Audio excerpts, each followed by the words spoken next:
Our top story this week: the number of foster kids in care is up in the United States for the first time in 7 years, but overall spending from federal, state, and local governments is down from $30.5 billion to $28.2 billion between 2010 and 2012. In Massachusetts, the child advocacy group known as Children's Rights attacks gubernatorial candidate Martha Coakley, calling her comments against them irresponsible after Martha Coakley accused them of suing Massachusetts for the hefty legal fees that they would be awarded, and not out of any concern for foster kids. In California, Governor Jerry Brown signs legislation requiring that all California teachers and school staff receive annual child abuse reporting training. In Australia, the number of child sexual exploitation cases is being understated in the Northern Territories, and the number of Aboriginal kids in foster care is likely to become unsustainable very quickly. In Manitoba, Canada, the child protective industry is packing kids into motel rooms, while the Assembly of Manitoba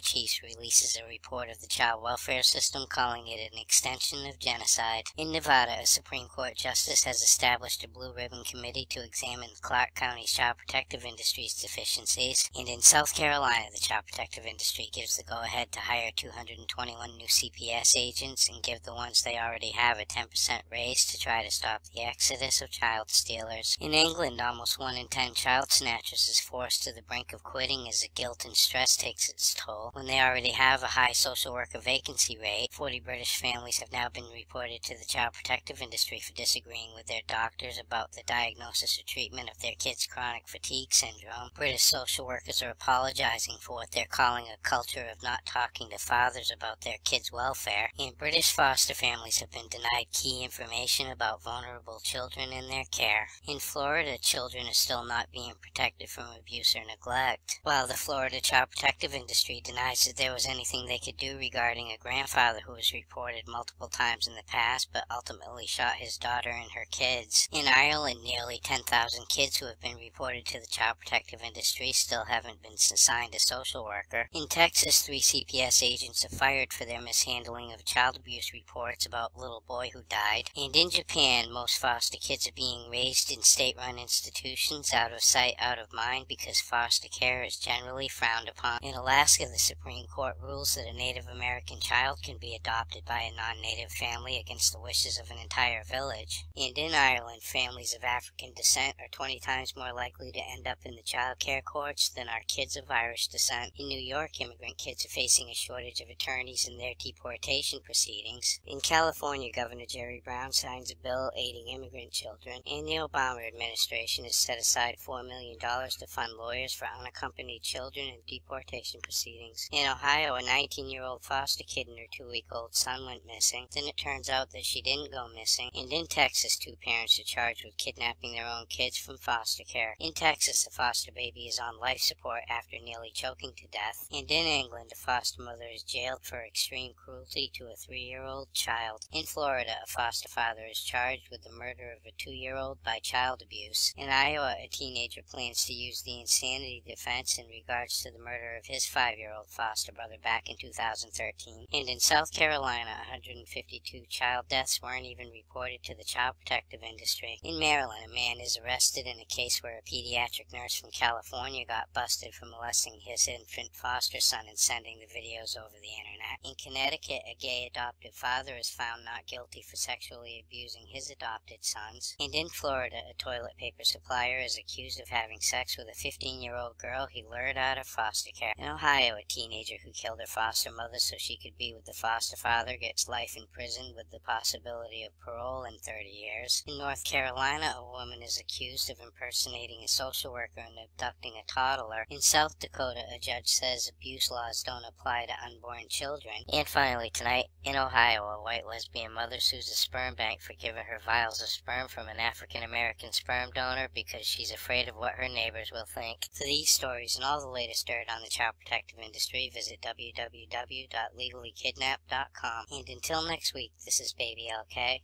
Over and out.